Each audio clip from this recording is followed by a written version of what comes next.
Bitsin bu kabus sevgilim, harda olsam bir anlık dön geri məni ayılt. Varmısan ya yoxmusan, baharımdan qorxmusan, bu mahnının sözləri bizə ayırt.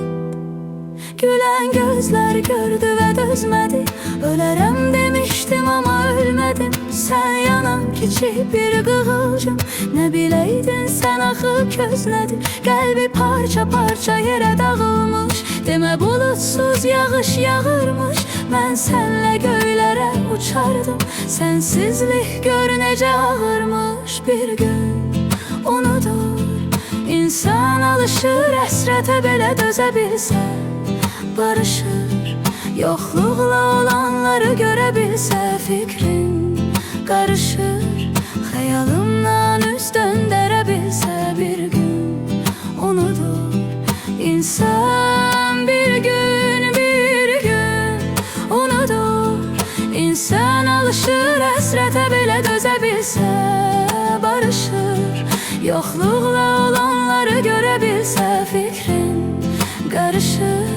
Xəyalımdan üz döndərə bilsə, bir gün unudur insan. Bir gün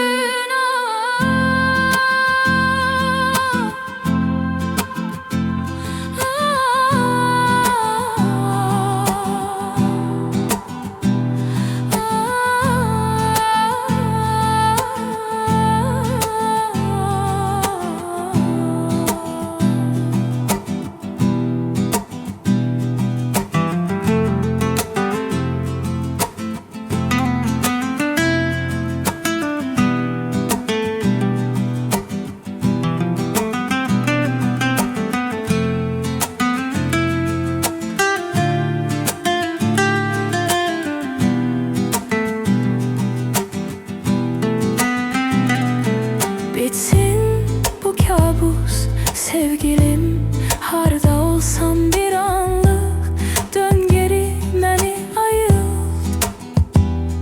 Varmısan ya yoxmusan, baharımdan qorxmusan, bu mahnının sözləri bizə ayırt. Gülen gözler gördü ve dözmedi, ölərəm demiştim ama ölmedim. Sen yanan küçük bir kıvılcım, ne bileydin sen axı köznədir. Qəlbi parça parça yere dağılmış, demə bulutsuz yağış yağırmış. Mən sənlə göylərə uçardım, sensizlik gör necə ağırmış. Bir gün unudur insan, alışır həsrətə belə dözə bilsə, barışır. Yoxluqla olanları görə bilsə, fikrin qarışır. Xəyalımdan üz döndərə bilsə, bir gün unudur insan. Bir gün unudur insan, alışır həsrətə belə dözə bilsə, barışır. Yoxluqla